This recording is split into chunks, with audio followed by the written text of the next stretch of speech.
ভূ রাজনীতিতে যদিও এমন ঘটনা নতুন নয়, তবুও কোনো দেশের সঙ্গে কোনো দেশের বন্ধুত্বে যেন সত্যি চমকে উঠতে হয়।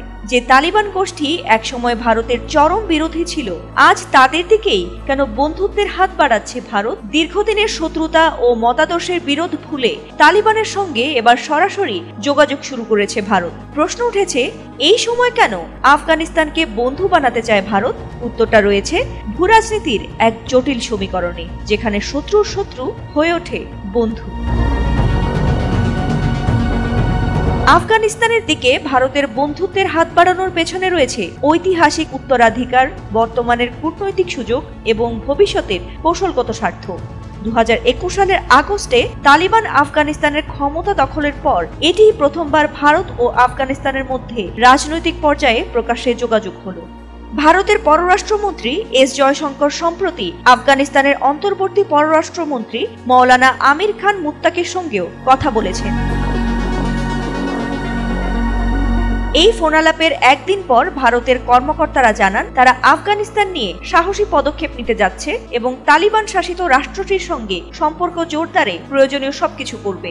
এখানেই প্রশ্ন ওঠে যে তালিবান একসময় ভারতের চরম বিরোধী ছিল, তাদের দিকেই এখন বন্ধুত্বের হাত কেন বাড়াচ্ছে নয়াদিল্লি? এর উত্তর খুঁজতে হলে ফিরে যেতে হবে ইতিহাসের সেই পাতায় যেখানে 1999 সালের কান্দাহার বিমান ছিনতাইয়ের ঘটনা ঘটে। সেটি ছিল ভারত আফগানিস্তান সম্পর্ক অবনতির অন্যতম অধ্যায়। কাঠমান্ডু থেকে ছিনতাই হওয়া বিমানটি তালিবান নিয়ন্ত্রিত কান্দাহারে নামানো হয় এবং ভারতকে অপহরণকারীদের দাবি মেনে নিয়ে জঙ্গি মুক্তি দিতে বাধ্য করা হয়। তবে 2021 সালে তালিবান আবারও কাবুলের ক্ষমতায় ফেরার পর ভারত প্রথমে সতর্ক অবস্থান নেয়। তবে 2025 সালের 8 জানুয়ারি দুবাইয়ে ভারতের পররাষ্ট্র সচিব বিক্রম মিশ্রি আফগান পররাষ্ট্রমন্ত্রীর সঙ্গে সাক্ষাতের পর ভারত প্রকাশ্যে তালিবানের সঙ্গে সম্পর্ক উন্নয়নের পথে হাঁটছে। এই ঘনিষ্ঠতার পেছনে সবচেয়ে গুরুত্বপূর্ণ ভূ রাজনৈতিক কারণ হলো পাকিস্তান ও তালিবান সরকারের মধ্যে ক্রমবর্ধমান উত্তেজনা। একসময় তালিবানের ঘনিষ্ঠ মিত্র ছিল ইসলামাবাদ, কিন্তু এখন তালিবান শাসিত আফগানিস্তান এবং পাকিস্তানের মধ্যে সীমান্ত উত্তেজনা, শরণার্থী ইস্যু ও টিটিপির হামলা নিয়ে দ্বন্দ্ব তুঙ্গে। এরই পরিপ্রেক্ষিতে তালিবানের সঙ্গে পাকিস্তানের টানাপোড়েনের সুযোগ কাজে লাগিয়ে কৌশলগতভাবে নিজেদের প্রভাব বিস্তারের চেষ্টা করছে ভারত। যদিও তালিবানের ইতিহাস বলছে তারা দীর্ঘমেয়াদে কারোর সঙ্গেই সম্পর্ক ধরে রাখতে পারে না।